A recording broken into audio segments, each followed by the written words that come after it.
Olá, aluno, tudo bem? Seja bem-vindo à nossa aula de revisão de probabilidade e estatística. Eu sou a professora Daiane Ramos, eu sou licenciada em matemática, doutoranda e mestra em ensino de ciências e educação de matemática. Hoje nós vamos fazer uma revisão dos conceitos de probabilidade e estatística. Para isso, nós vamos nos basear em alguns exercícios e a partir desses exercícios nós vamos trabalhando os conceitos vistos na disciplina de probabilidade. Primeiro, nós vamos falar um pouco a respeito das medidas de tendência central, medidas de dispersão. Depois, falaremos a respeito dos coeficientes de correlação e também como fazer uma regressão linear. Então, esses exercícios, esses conceitos, eles serão trabalhados a partir de alguns exercícios. Vamos ao quadro conhecer o nosso primeiro exercício. Nosso primeiro exercício fala sobre o pH da água.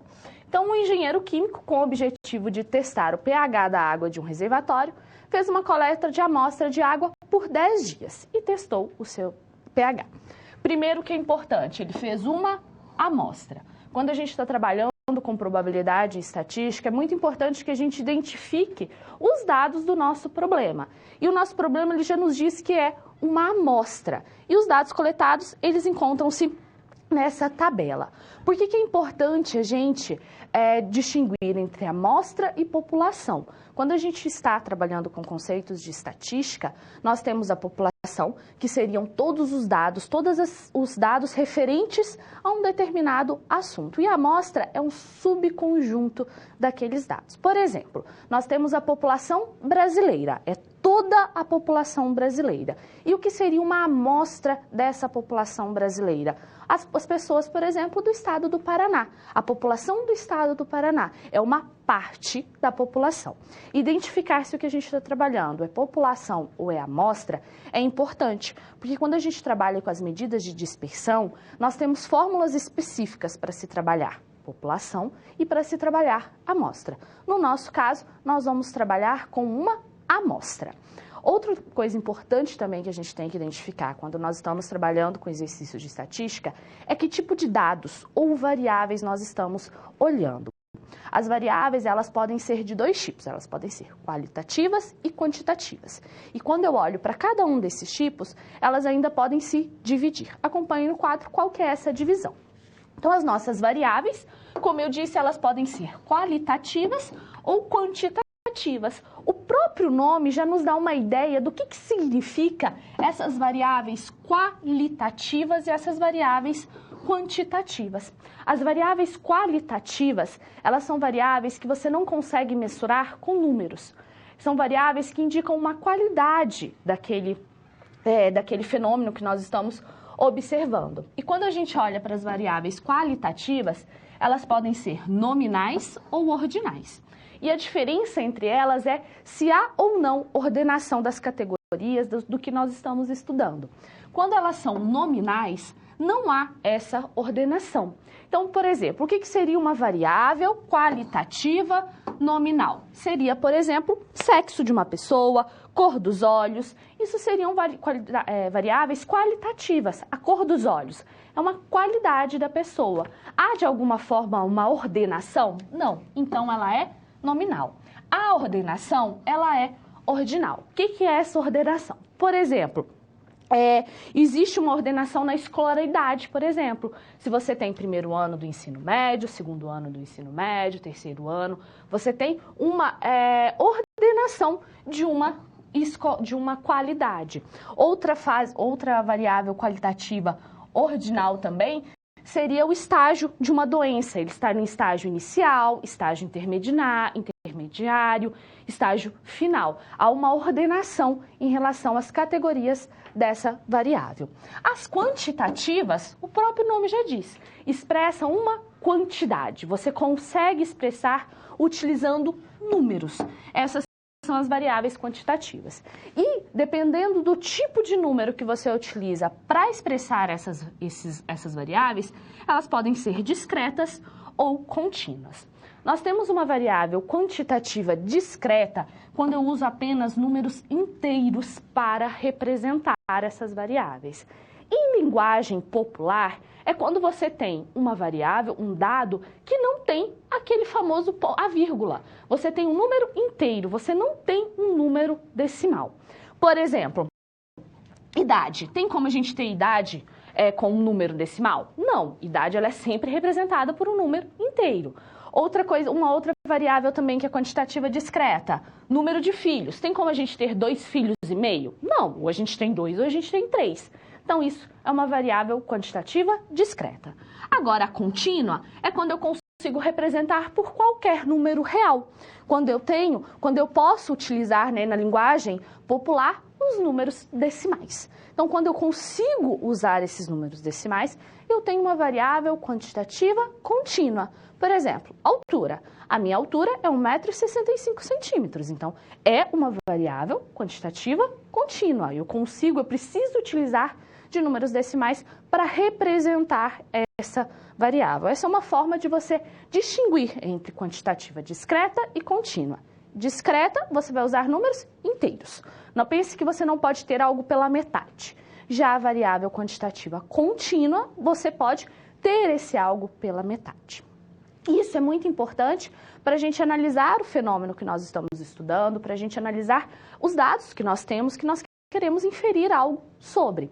No caso do pH, o que será que é a nossa variável? Será que a nossa variável é qualitativa ou quantitativa? Nós estamos trabalhando medindo pH, não é uma qualidade. Então, a nossa variável não é qualitativa, nem ordinal, nem nominal. Já excluímos. Mas nós estamos medindo o pH, nós estamos usando números para medir esse pH. Então, ela é quantitativa. Mas ela é discreta ou contínua? Aí a gente precisa analisar os nossos dados. Acompanhe no quadro. Aqui nós temos os nossos dados, observe que os nossos dados são 8,4, 8,9, 9,1. Nós temos aqui dados contínuos, nós temos números reais, nós temos números decimais para representar essa quantidade de pH. Logo, a variável pH é considerada uma variável quantitativa contínua. Então, essa variável, a variável que nós vamos trabalhar na aula de hoje ela é quantitativa contínua. Primeiro passo, nós identificamos qual é o tipo de variável, quais são os dados que nós estamos trabalhando. Isso é importante você saber essa distinção entre os dados. E depois, nós temos uma tabela com os dados coletados. É importante que a gente saiba organizar essa tabela. E aí nós construímos o que chamamos de tabela de frequência. E quando a gente fala em tabela de frequência, nós temos 2 tipos. Ou a tabela de frequência com classe ou a tabela de frequência sem classe. Nós vamos ver esses 2 tipos, como fazer esses 2 tipos de tabela. Além disso, vamos ver o que é uma frequência absoluta, frequência relativa, frequência acumulada e calcular as medidas de dispersão e de tendência central para esse conjunto de dados do pH. O primeiro que nós vamos ver é a tabela sem classe. Essa tabela de frequência sem classe é quando nós olhamos para o nosso conjunto de dados e não temos uma classe, nós não temos um intervalo ali para juntar os dados que nós temos. Nós vamos olhar para o nosso conjunto de dados, como a gente tem aqui, 8,4, 8,6, 8,9. Esses são os dados que nós coletamos anteriormente, observe. São esses dados. Nós vamos olhar para esses dados e vamos analisar esses dados sem uma classe, sem um intervalo. Daqui a pouco a gente vai ver como que nós calculamos utilizando um intervalo. O que é o primeiro passo para a gente fazer uma tabela de frequência sem classe? Nós vamos olhar para os nossos dados, que são variáveis quantitativas contínua, e nós vamos identificar quais são os dados que aparecem. Quais são? 8,4... Então, nós temos o 8,4, o 8,6 aqui, que nós temos 3 vezes que ele aparece, 8,9, 9, 9,1 e 9,2. Esses são os valores que aparecem na nossa tabela. Então, a gente coloca esses valores aqui no pH, que você pode encontrar a nomenclatura como XI. Quando a gente está trabalhando com tabelas de frequência, nós colocamos essa nomenclatura XI. Nesse caso, quando a gente trabalha sem classe, o que significa esse XI? É o dado, é o valor que aparece na minha coleta de dados. Esse XI é isso. Porque quando a gente tem a tabela com classe, ele assume um outro significado, que nós vamos ver o que é. Então, 8,4 apareceu, 8,6, 8,9, 9,0, 9,1 e 9,2. Esses são os valores que apareceram na nossa coleta de dados. E o que é essa frequência absoluta? A frequência absoluta, você vai lá na sua tabela e vai contar quantas vezes aquele dado apareceu. É uma contagem, você vai verificar, esse dado 8,4, quantas vezes ele apareceu? Uma. Então, a frequência absoluta do 8,4 é 1. O 8,6, quantas vezes ela apareceu? 1, 2, 3. Então, a frequência do 8,6 é 3. E foi isso que foi feito. Então, no que nós fizemos? Fomos lá e contamos. Quantas vezes o 8,4 apareceu? 1. O 8,6, 3. O 8,9, 1. O 9, 2. O 9,1, 2. E o 9,2, 1. Essas foram as vezes que cada um dos nossos dados, cada um dos nossos XI apareceram. Uma dica importante, como que você tem certeza se a contagem que você fez está certa? No nosso caso, a gente tem 10 exemplares, então é mais fácil de você verificar se tem ou não, se essa contagem está certa ou não. Mas se você tem, por exemplo, 20, 30 dados e você está fazendo uma tabela de frequência, é necessário que você verifique se você contou corretamente, se não ficou nenhum número para trás. E como que você faz essa contagem? Você soma a frequência absoluta. Vamos somar. 1 mais 3, 4. Mais 1, 5. Mais 2, 7. Mais 2, 9. Mais 1, 10. Ao final, você tem que ter um número total de dados que você tem na sua tabela, que você está organizando, que você está fazendo a tabela de frequência. Observe que a soma da nossa frequência absoluta é exatamente o número da minha amostra. É assim que você verifica se você fez corretamente a sua frequência absoluta. Frequência absoluta, eu vou na tabela e conto os meus dados. E a frequência relativa? A frequência relativa, a gente consegue calculá-la pela frequência absoluta dividido pelo meu número de dados vezes 100. O que isso significa? Nós temos a frequência absoluta do 8,4. É 1. O que eu vou fazer para descobrir a frequência relativa? 1 dividido por 10 e vou multiplicar esse valor por 100. A frequência relativa, geralmente é dada em potência. E foi exatamente isso que foi feito. Olha, nós pegamos 1, dividimos por 10, nós vamos ter 1 décimo. Vezes 100, nós vamos ter 10%. 3 dividido por 10 vezes 100, 30%. 1 dividido por 10 vezes 100, 10%. 2 dividido por 10 vezes 100, 20%. Então, a frequência relativa, geralmente é dada em porcentagem e você vai dividir a frequência absoluta pela quantidade de dados que você tem na sua amostra, multiplicando esse valor por 100, porque aí a gente encontra o valor da nossa, o valor em porcentagem. Aqui também tem como você verificar se você fez a frequência relativa corretamente? Tem. Basta que você some todas as frequências relativas. Ao final, você tem que chegar a 100%. Em alguns casos, pode acontecer de que a sua frequência relativa dê um pouquinho a mais do que 100 ou um pouquinho menos do que 100. Mas por que isso acontece? No nosso conjunto de dados, a gente tem valores exatos para a frequência relativa, mas em alguns casos isso não acontece. Em alguns casos, você tem valores aproximados, você tem que fazer aproximações, porque quando você faz essa divisão da frequência absoluta pela quantidade de dados, você pode ter, por exemplo, uma dízima periódica. Então, você aproxima esses dados. Então, quando você soma, pode ser que dê um pouquinho a mais que 100 ou um pouquinho menos que 100, dependendo da aproximação que você fez. Está errado? Não. Estaria errado se você desse, por exemplo, 110%. Isso está incorreto. Então, você tem que verificar se tem alguma conta errada, se tem alguma coisa errada. Mas se desse, por exemplo, 101, 100,999, seria algo considerável, seria algo certo, e isso se dá devido às aproximações que nós realizamos. Em estatística e probabilidade, nós temos muito isso. Nós realizamos muitas aproximações. Então, os nossos resultados, eles podem dar um pouquinho diferente. O erro que a gente tem que ser pequeno. Se for um erro muito grande, tem alguma coisa errada, é preciso que você verifique. Então, nós falamos sobre a frequência absoluta. O que eu faço com a frequência absoluta? Eu vou na minha tabela de dados e conto quantos dados apareceram ali. Quantas vezes aquele dado apareceu. A frequência relativa, o que nós vamos fazer? Nós vamos dividir a frequência absoluta pelo total de dados e multiplicar por 100. Porque aí a gente tem a frequência relativa em porcentagem. E nós temos ainda uma última frequência, que é a frequência acumulada. Como que a gente encontra essa frequência acumulada? O próprio nome diz, acumulada. Então, o que eu vou fazer? Eu vou somar os valores anteriores. Olha, a gente tem aqui na primeira linha 10%. Na segunda linha, a frequência acumulada é a soma da primeira com a segunda. 10 mais 30, 40. Na terceira linha, é a soma das 3 anteriores. Olha, 10 mais 30 mais 10. Ou ainda das duas anteriores, das duas linhas anteriores na coluna da frequência acumulada. Então, 40 mais 10, 50. Na segunda linha, nós vamos ter aqui a nossa frequência, nós vamos somar quem?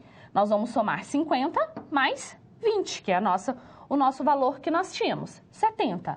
Na quarta linha, nós vamos somar 70 mais 20, 90. E na última linha, 90 mais 10, 100. Nós vamos somando as linhas anteriores. Você pode fazer essa soma olhando somente a coluna da frequência relativa, ou você pode fazer um comparativo entre a coluna da frequência acumulada e da relativa. Você faz o que você achar melhor, o que você sentir mais seguro para realizar essa soma. Então, eu somo todos os valores anteriores e no final nós também temos que chegar a 100%, porque esse é o valor total que nós temos. Frequência acumulada, frequência relativa e frequência absoluta. Esses são os 3 tipos de frequência que quando nós estamos calculando, estamos realizando uma tabela de frequência, nós precisamos ter. O que é absoluta? Conta quantos dados, quantas vezes aquele dado apareceu.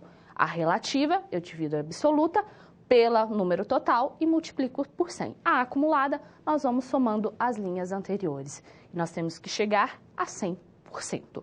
Na absoluta, nós temos que chegar ao final, quando a gente conta a quantidade total de dados que nós temos. É assim que nós fazemos uma tabela de frequência sem classe. E realizar essa tabela de frequência nos auxilia para calcular as medidas de tendência central. Que medidas de tendência central são essas? Nós temos a moda, nós temos a mediana e nós temos também a média aritmética. Como que nós vamos calcular? Então, aqui a gente tem a nossa tabela, que nós acabamos de construir. O que é a moda? O próprio nome diz. Quando a gente fala assim moda, não é algo que está acontecendo muito, se a gente for olhar para o nosso dia a dia. Ah, isso está na moda. O que quer dizer? Que as pessoas elas estão utilizando muito isso. A ideia na estatística não é diferente, não. Quando a gente fala em moda, nós vamos olhar para os dados que mais aparecem. Um conjunto de dados, ele sempre tem moda? Não, pode ser que não tenha. Pode ser que os dados eles apareçam na mesma quantidade de vezes. E quando isso acontece, nós temos o que chamamos de um conjunto de dados amodal. Ele não possui moda. Mas pode ser também que o nosso conjunto de dados ele tenha mais de uma moda. Ou seja, eu tenho um número, uns dados que aparecem mais vezes, né, de mesma quantidade. Por exemplo, eu posso ter um dado que aparece 3 vezes e um outro dado que também aparece 3 vezes. Eu tenho 2 modas. A moda é o que mais aparece. Eu posso ter 1, 2 ou eu posso ter também nenhuma moda. Olhe sempre para isso. A moda de um conjunto de dados é aquilo que mais aparece. Se nós formos analisar a nossa tabela, acompanhe, qual que é o conjunto de dados que mais aparece? Nós olhamos para onde? Para olhar, para verificar essa moda? Para a nossa frequência absoluta. Qual que é o conjunto de dados que tem maior frequência absoluta? É o 8,6. Então, o 8,6 é a nossa moda desse conjunto de dados. Tá, nós já descobrimos a moda. Quem é a nossa mediana? O próprio nome diz também. Mediana. Vai estar no meio. Ela vai estar mediando o nosso conjunto de dados. Então, quando eu olho para a mediana, nós temos que observar qual que é o dado que divide aquele conjunto em 2 grupos iguais. E aí, você tem que se atentar. Se você tem um conjunto de dados com número ímpar de dados, você tem um valor que está exatamente no meio. Por exemplo, se nós tivéssemos um conjunto de dados com 9 dados, qual que seria a nossa mediana? A nossa mediana seria o valor que está exatamente em 5º lugar. Por quê? Nós vamos ter 4 dados antes do 5º e 4 dados depois do 5º. Mas tome muito cuidado, que é algo muito fácil de se errar. Que é, quando a gente está trabalhando com mediana, o primeiro passo que nós temos que fazer é organizar os nossos dados.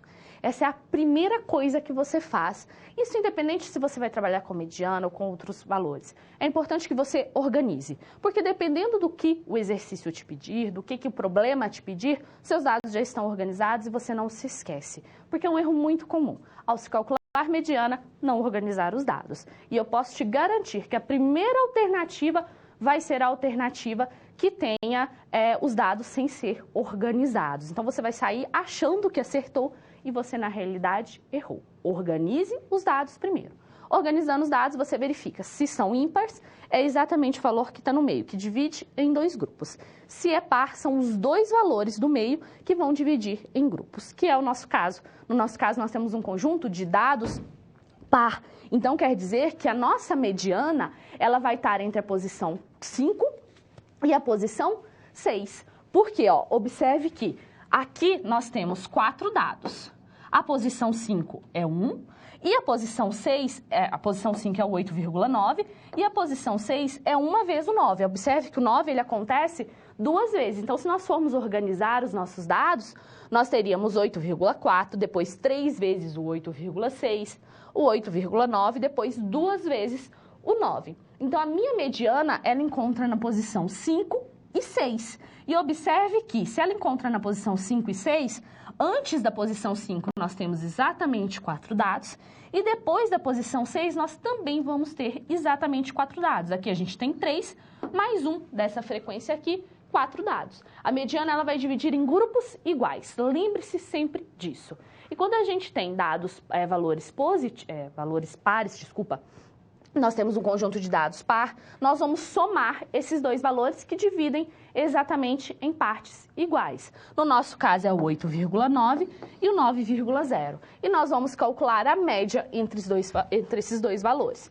Então, nós vamos somar 8,9 mais 9,0 e dividir por 2. Então, a minha mediana desse conjunto de dados é 8,95. O que você precisa tomar bastante cuidado quando a gente está trabalhando com mediana? Colocar em ordem e verificar se é ímpar, é o valor que vai dividir em duas partes iguais, se é par, são os dois valores que dividem em duas partes iguais. Eu sempre faço assim, eu sempre coloco em ordem e conto. Eu tenho 4 para cá, eu também tenho 4 para cá, então são esses dois. Ou se é ímpar, eu tenho 4 para cá, 4 para cá, então é esse daqui, que é o meu valor médio, é o meu valor que está no meio. É assim que você faz, mas você pode criar outras estratégias para encontrar esse valor. Nós temos ainda uma outra medida de dispersão, que é a média aritmética. O que é a média aritmética? É uma média. Como que a gente calcula essa média aritmética?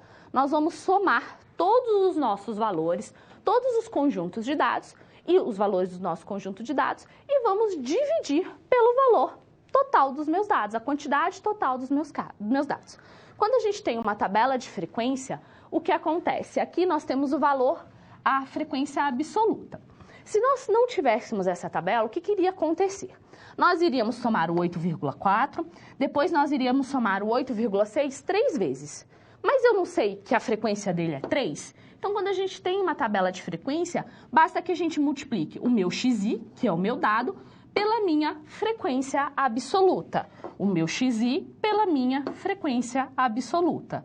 O xi pela frequência absoluta. Faço isso para todos os meus dados e divido pelo meu total de dados. Observe, então, que a média ela é representada pelo x barra, quando nós estamos trabalhando com uma média amostral. Quando você está trabalhando com uma média populacional, ela é representada pela letra grega mi, que parece mais um u. Mas, e você calcula como? É o somatório de todos os dados. Como nós temos uma tabela de frequência, são os dados vezes a minha frequência, dividido por n. Lembre-se que esse símbolo, ele indica que eu vou somar tudo que eu estou trabalhando ali. No nosso caso, os dados vezes a frequência. Foi isso que nós fizemos, 8,4 mais 25,8, que é exatamente 8,6 vezes 3, mais 8,9, mais 9,0 vezes 2, que é 18, mais 9,1 vezes 2, que é 18,2 mais 9,2. Somando isso e dividindo por 10, nós vamos ter que a média do meu conjunto de dados é exatamente 8,85. Então, essa é a média. Existem outros tipos de média? Existem. Você tem, por exemplo, a média ponderada. O que é a média ponderada? A ideia é quase a mesma. Você vai somar todos os dados. Só que, para fazer a média ponderada, você soma o valor vezes o seu peso e divide pelo peso. Por exemplo, se você tem uma prova que tem um peso, você acertou 5 questões com peso 3. Então, você vai multiplicar 5 vezes 3. Você acertou nenhuma questão com peso 4. 0 vezes 4. E aí, você soma 5 vezes 3, 15, mais 0 vezes 4, 0, e você divide pelo valor do meu peso, pela quantidade de peso, que foi 7. Então, você divide 15 por 7. Quando você faz essa divisão, você tem a sua média ponderada. A diferença da média ponderada é que ao invés de você multiplicar pela frequência absoluta, você multiplica pelo peso e você divide pelo total do peso que você está calculando. Essa é a diferença entre esses dois tipos de média. E nós temos também, quando a gente calcula, essas são as medidas de tendência central, mas nós também temos as medidas de dispersão. Acompanhe no quadro. As medidas de dispersão, elas são o próprio nome de dispersão. Nós vamos analisar nessas medidas qual é a dispersão dos meus dados, quão próximo da média ou não os meus dados estão, se os meus dados estão muito dispersos ou se não estão. E para a gente calcular essas medidas de dispersão, a primeira delas é a amplitude. O que é a amplitude? É a diferença entre o seu maior valor do conjunto de dados e o seu menor valor do conjunto de dados. O seu maior valor é 9,2 e o menor valor é 8,4. Quando a gente faz essa diferença, nós vamos obter 0,8. Essa é a amplitude, o tamanho dos meus conjuntos de dados, né? Essa diferença entre o maior e o menor valor. Nós temos também a variância e o desvio padrão. Como que a gente calcula a variância? Então, aqui, para a gente calcular a variância, nós temos essa fórmula. Somatório de xi, xi, lembre-se que é o meu dado, menos x barra, que é a minha média, elevado ao quadrado. Então, eu vou fazer essa diferença entre o meu dado e a média e eleva ao quadrado. Eu faço isso para todos os dados que nós temos. E depois nós dividimos por n-1. Por que aqui é n-1 e aqui é n? Observe que aqui nós temos a nossa variância amostral e aqui nossa variância populacional. Por isso que no início eu falei que é importante você distinguir entre amostra e população. No nosso caso, nós temos uma variância amostral. Uma coisa que é bem simples e é bem fácil de te ajudar a calcular essa variância é fazer uma tabela igual eu fiz aqui. Então, você coloca aqui o seu xi, que são os seus dados, a frequência absoluta, e você vai fazendo cada parte dessa fórmula. Primeiro, a gente não tem que fazer o dado menos a nossa média. Então, foi isso que fez, ó, xi menos x barra. Então, vou fazer 8,4. Qual que é a minha média? 8,85. Então, 8,4 menos 8,85. Nós vamos ter esse valor. Qual que é a segunda parte? Eu elevo essa diferença ao quadrado, então eu vou ter esse valor. E como a gente tem a frequência absoluta, nós vamos multiplicar ainda pela frequência absoluta. O 8,6, então eu vou fazer 8,6 menos 8,85, menos 0,25. Vou elevar essa diferença ao quadrado, nós vamos ter esse valor. E vou multiplicar esse valor pela quantidade de vezes que o meu dado aparece, 3. Eu tenho esse valor. Eu faço isso para todos os meus dados. É uma forma de você se organizar montando uma tabela com cada uma das partes da fórmula. Mas o que significa esse símbolo? Que eu vou somar todas essas diferenças elevada ao quadrado multiplicada pela minha frequência. Ao somar, nós vamos ter esse valor. Esse valor nós vamos dividir por n-1. Então, nós vamos ter 0,685 dividido por 10 menos 1, 9. Então, a nossa variância é aproximadamente 0,076. Aqui deu uma dízima deu um número irracional, perdão.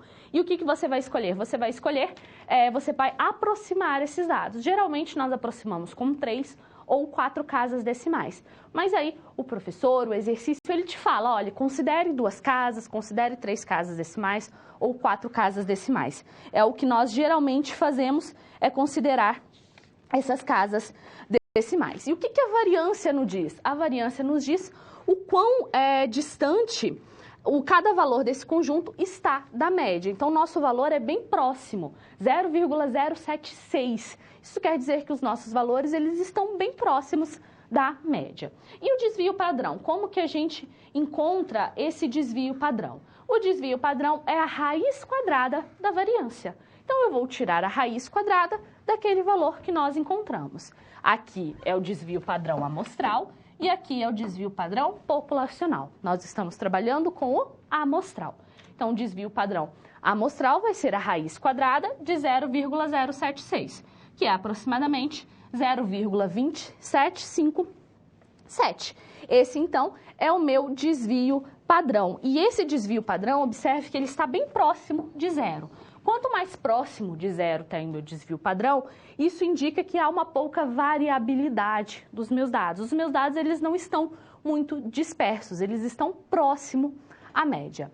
E uma outra medida de dispersão é o coeficiente de variação. Aqui, quando a gente trabalha com amostral e aqui, quando a gente trabalha com populacional.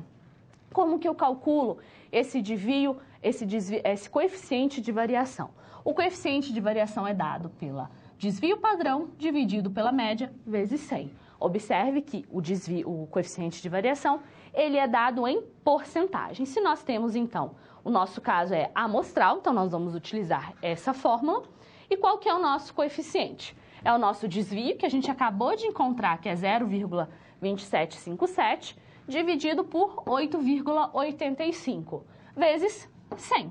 Quando eu faço essa conta, nós vamos ter aqui aproximadamente, aqui faltou a porcentagem, por favor, corrijam, nós vamos ter aproximadamente 3,12%, que é um desvio padrão baixo. E o que o desvio nos diz? O desvio nos diz o seguinte, que quanto menor for o valor do coeficiente de variação, mais homogêneos serão os meus dados, mais de perto, né, em relação, menor é a dispersão em torno da média. Então, eu tenho um coeficiente de variação baixo, mais homogêneos são os meus dados, menos disperso os meus dados estão.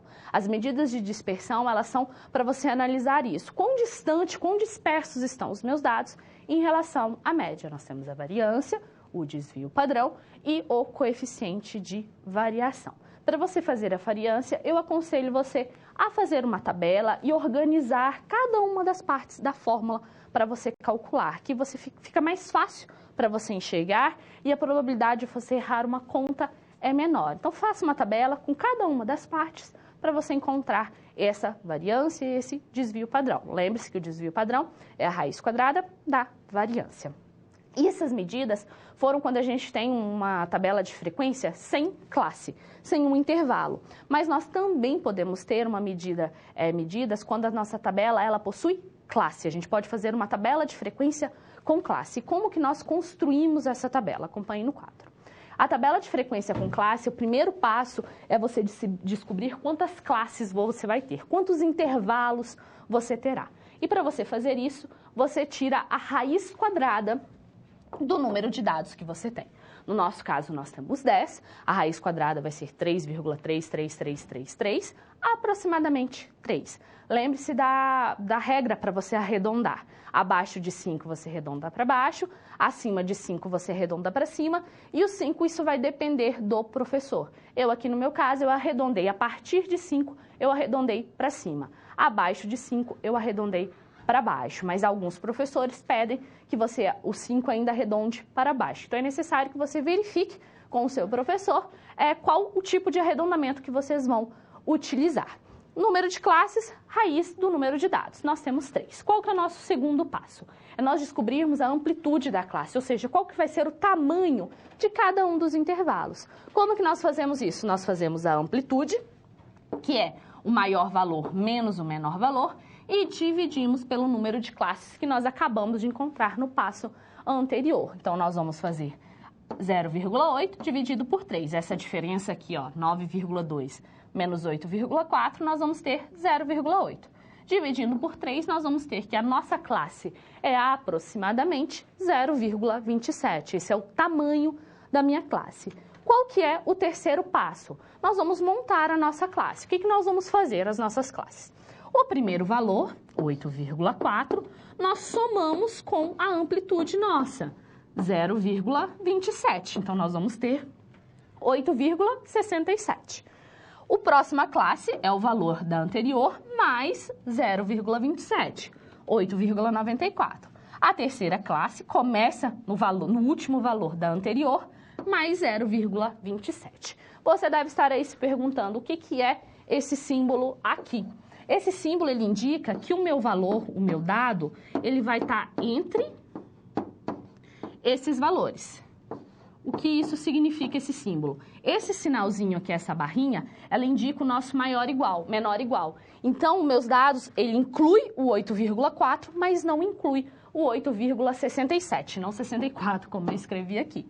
Aqui na segunda classe, inclui o 8,67, mas não inclui o 8,94. Na terceira classe, inclui o 8,94, mas não inclui o 9,21. Por quê? Nós também precisamos calcular a frequência absoluta desses dados.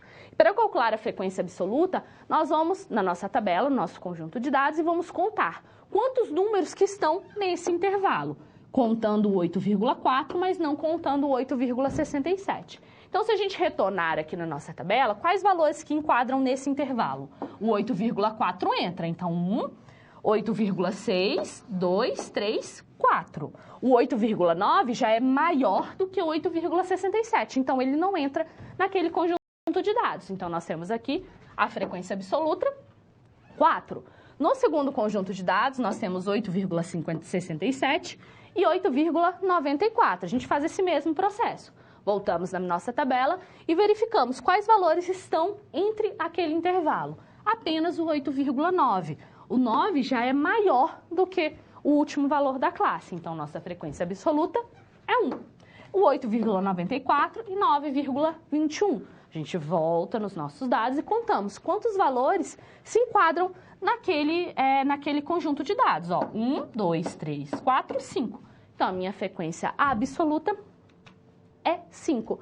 E nós fazemos a mesma forma para a gente verificar se a nossa frequência absoluta está correta. Nós contamos quantos são os dados que nós temos. Então, olha, 4 mais 1, 5. Mais 5, 10. Então, nós temos o total de dados que nós estamos analisando. A nossa frequência está certinha. Qual que é a frequência relativa? É o mesmo processo que nós fizemos anteriormente. Nós vamos dividir a frequência absoluta pelo total de dados e multiplicar por 100. 4 vezes 10 vezes 100, nós vamos ter 40%. 1 vezes 10 vezes 100, nós vamos ter 10%.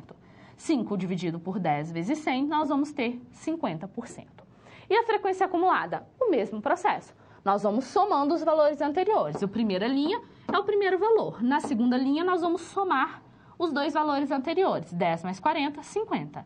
E na terceira linha, nós vamos somar os três valores. 50 mais 10 mais 40, 100%, totalizando, então, a nossa frequência acumulada. Então, é assim que nós realizamos o cálculo, fazemos uma tabela de frequência com classes. Primeiro, a gente precisa descobrir quantas classes nós vamos trabalhar, quantas classes nós vamos dividir o nosso conjunto de dados. Encontramos as classes, depois nós descobrimos o tamanho de cada uma das classes e montamos as classes. Lembrando que para montar essas classes é o primeiro valor mais o tamanho. A segunda classe é o último valor da primeira classe mais o tamanho. E assim você vai montando as suas classes dependendo da quantidade. No nosso caso, foi só 3. E aqui a gente também consegue calcular algumas medidas. Nós conseguimos calcular a média, nós conseguimos calcular a variância e o desvio padrão. Aqui você só tem que tomar um certo cuidado. Quando a gente tem a tabela de frequência sem classe, o XI era o meu dado, certo? Quando a gente está trabalhando com frequência com classe, o XI não é meu dado, porque observe, nós temos um conjunto, nós temos um intervalo. Tem como eu saber qual que é o meu dado ali? Não, eu tenho um intervalo. Então, o XI, ele é o ponto médio desse intervalo. Acompanhe no quadro. O meu ponto médio da classe é o meu XI. Como que você calcula esse ponto médio? você soma os dois valores e divide por 2. Quando a gente faz isso, 8,4 mais 8,67 e divide por 2, nós vamos ter que o ponto médio é 8,54. Quando a gente faz a segunda divisão, a gente encontra 8,81. A terceira divisão, a gente encontra 9,08. É assim que você faz quando a gente está trabalhando com tabela de frequência com classe.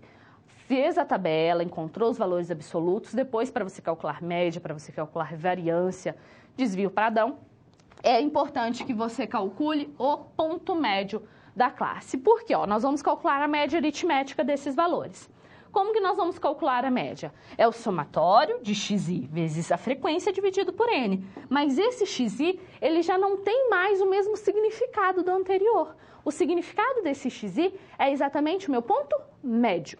Então, esse ponto médio que nós vamos somar, nós vamos multiplicar o ponto médio vezes a frequência absoluta, que fazendo 8,54 vezes 4, nós vamos obter 34,16, 8,81 vezes a frequência absoluta e 9,8 vezes a frequência absoluta. Somo esses valores e divido pela quantidade de dados que nós temos, que é 10. A média nossa é 8,83. Observe que a média ela deu um pouco diferente e vai dar um pouco diferente mesmo, porque aqui nós estamos trabalhando com classe. Aqui nós não estamos trabalhando mais com o valor, com o dado, e sim com o ponto médio. E às vezes, para encontrar esse ponto médio, nós usamos aproximações, fazemos alguns cálculos que pode sim trazer essa diferença. Não está errado dar essa diferença.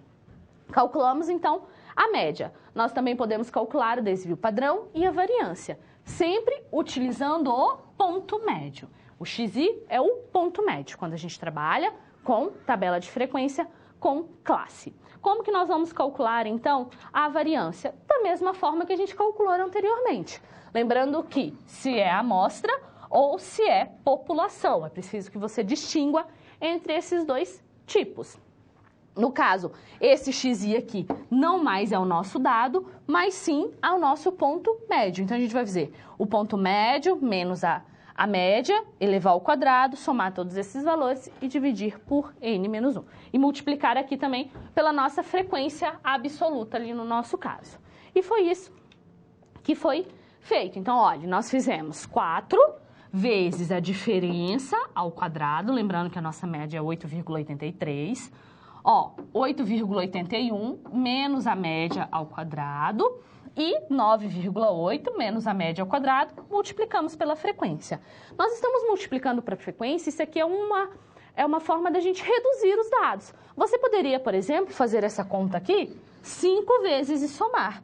Mas como a gente está fazendo uma soma de parcelas iguais, eu posso transformar isso numa multiplicação. Agiliza a quantidade de dados que você tem que realizar. Por isso que a gente multiplica pela frequência absoluta. Fazendo essa diferença, elevando ao quadrado, multiplicando pela frequência, nós vamos ter, e aqui dividindo por n menos 1, lembre sempre, nós estamos trabalhando com uma amostra e não com uma população, nós vamos ter que o nosso desvio padrão é de 0,0721, que também é próximo do que nós encontramos com a tabela de frequência sem classe, mas há uma diferença justamente pelo tipo de tabela que nós estamos trabalhando, pelos dados que nós estamos trabalhando para calcular essa variância, para calcular esse desvio padrão. E o desvio padrão é da mesma forma, raiz quadrada da minha variância, seja ela amostral ou seja ela populacional.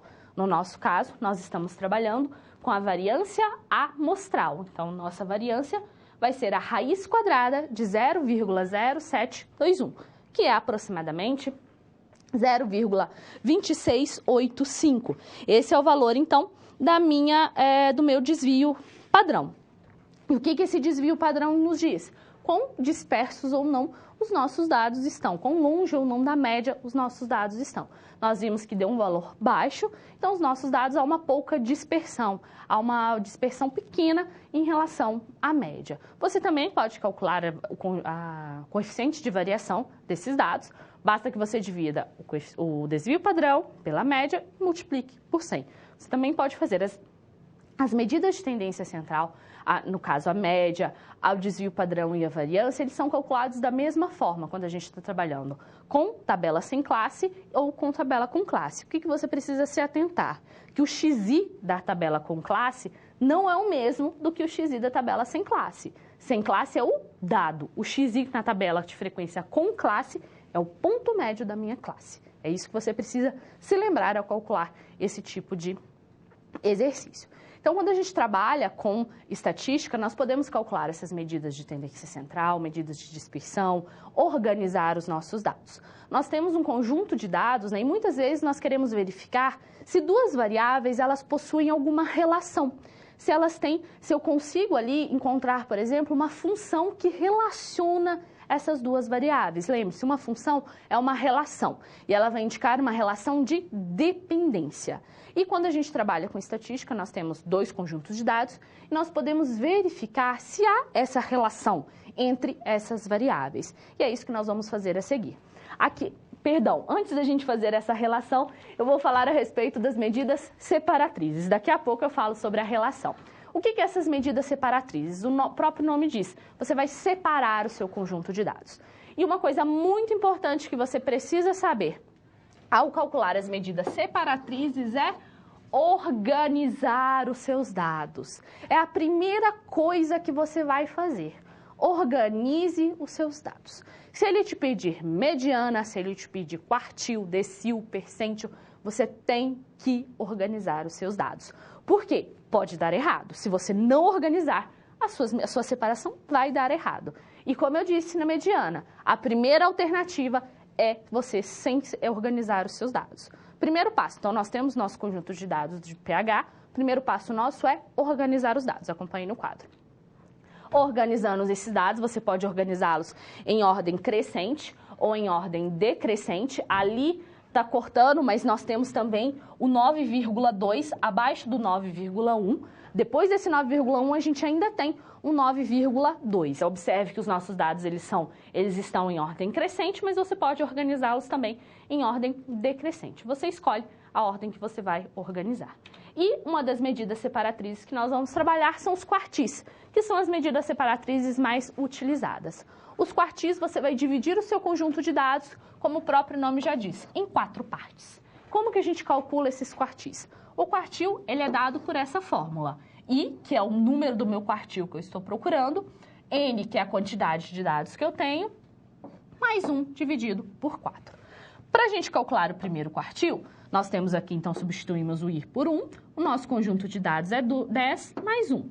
11 dividido por 4, nós vamos ter aproximadamente 2,75. Observe aqui que eu usei a regra de aproximação que eu falei anteriormente. Acima de 5, né, maior ou igual a 5, eu arredondo para cima. Menor do que 5, eu arredondo para baixo.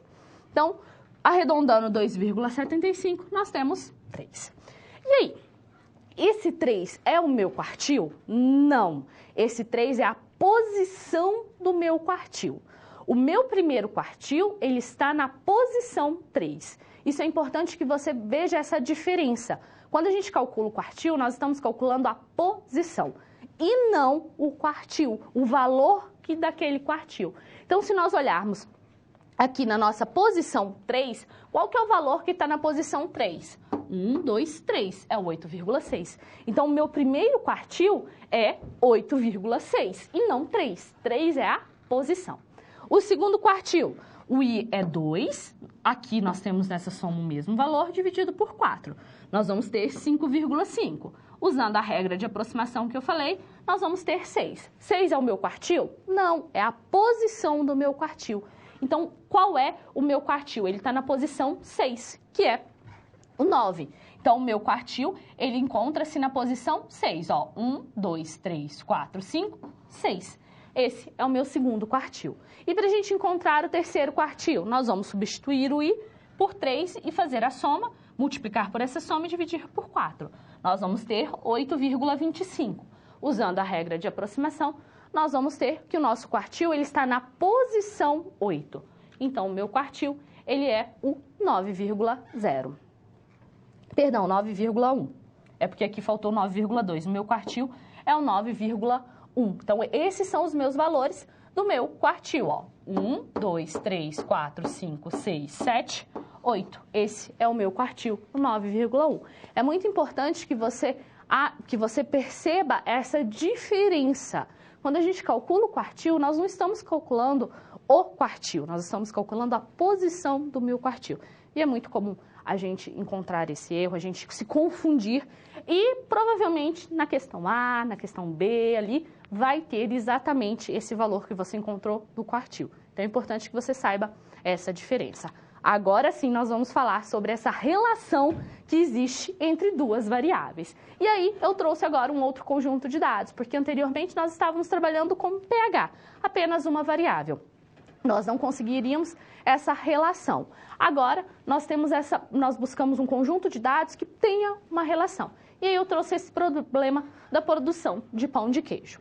Em uma pequena empresa de pão de queijo congelado, são registrados os custos e os lucros obtidos todos os meses. E os dados estão aqui. Para a gente analisar se existe essa relação, o primeiro passo nosso é identificar quem que é o x, quem que é o y. Mas quem que é esse x? Esse x é a nossa variável independente. É aquela variável que não depende. E o y é o que depende. Como que a gente faz, como que a gente identifica isso?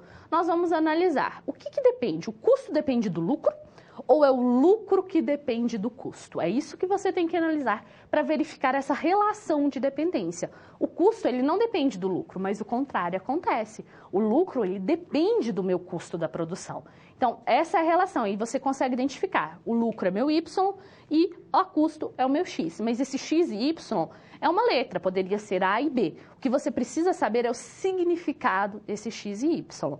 O y é aquele que depende e o x é aquilo que não depende. Isso é o primeiro passo a ser feito quando você tem um conjunto de dados e você quer analisar se há uma relação ou não desse conjunto. Então, retomando ao quadro, nós temos aqui que o meu lucro é a minha variável dependente e o meu custo é a minha variável independente. E agora nós vamos verificar se há uma relação entre essas variáveis. Como que a gente faz isso? Usando o coeficiente de correlação de Pearson.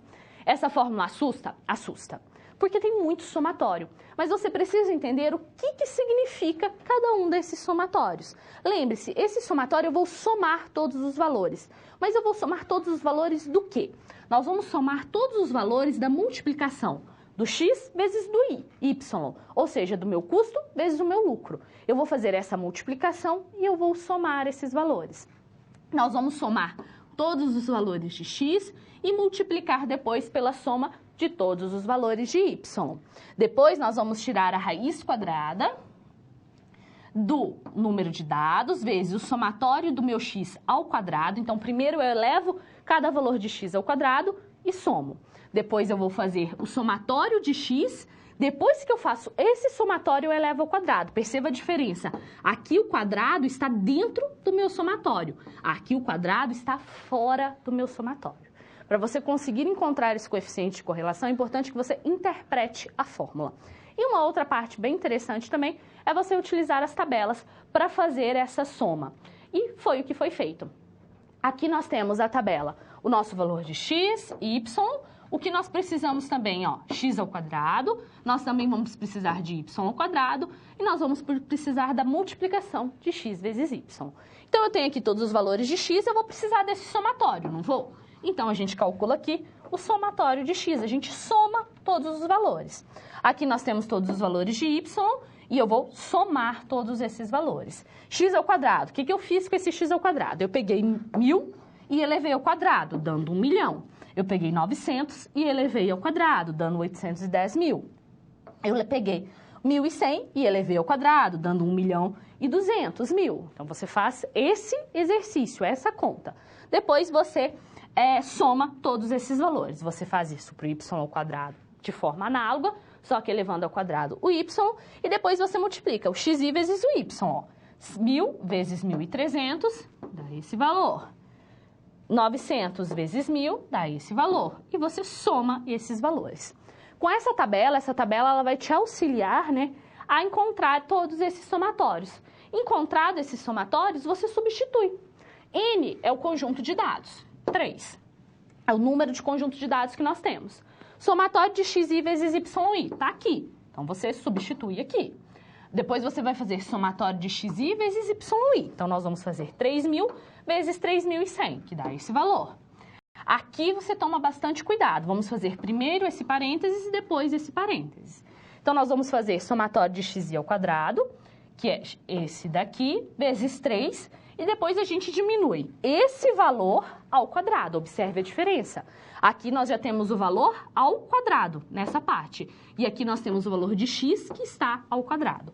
Quando a gente faz essa conta, a gente encontra 60.000. E a gente faz isso de forma análoga para o y. Nós vamos multiplicar esses valores e depois tirar a raiz quadrada. Então, fazendo essas contas, nós vamos ter 90.000 dividido por esse valor, nós vamos ter aproximadamente 0,87. E aí, o que esse valor nos indica? Qual que é a interpretação desse valor? Quando a gente tem o coeficiente de correlação de Pearson, ele vai variar entre -1 e 1.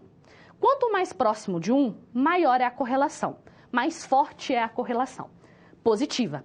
Quanto mais próximo de -1, maior é a correlação, só que agora ela é negativa.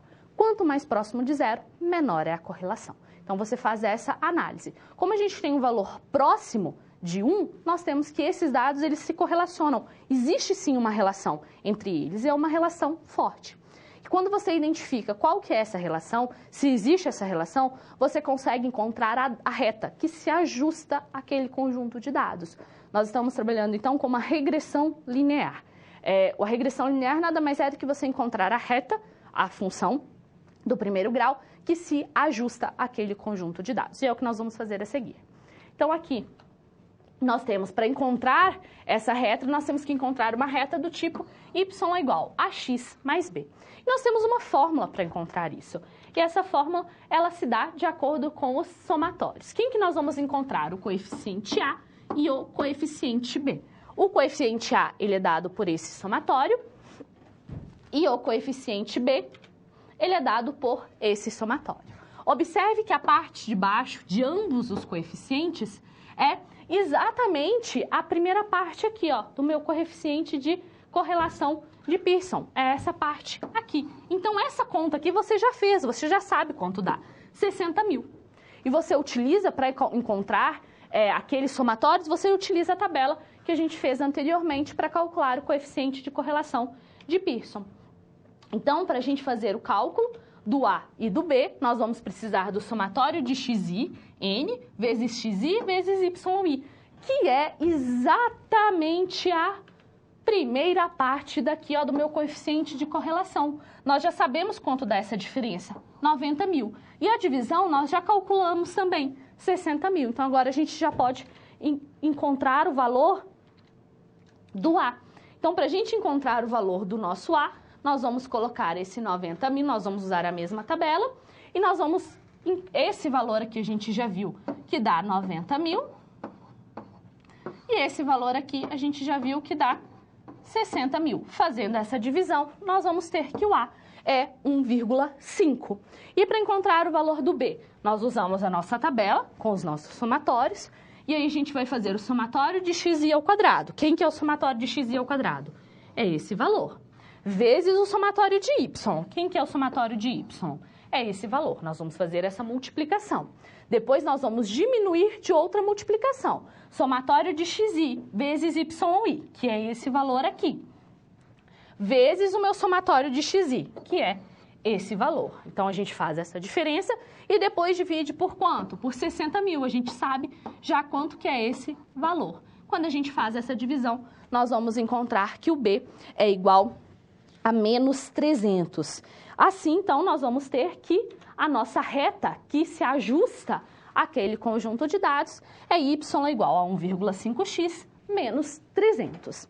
Essa é a parte relacionada à estatística descritiva. Quando você está trabalhando com a estatística, você está em busca, né, de analisar aquele conjunto de dados. Para você analisar esse conjunto de dados, você pode usar as medidas de tendência central, as medidas de dispersão, verificar se as suas variáveis elas estão ou não relacionadas através do coeficiente de correlação de Pearson e também calcular, encontrar a regressão linear, ou seja, encontrar a reta que se ajusta àquele conjunto de dados.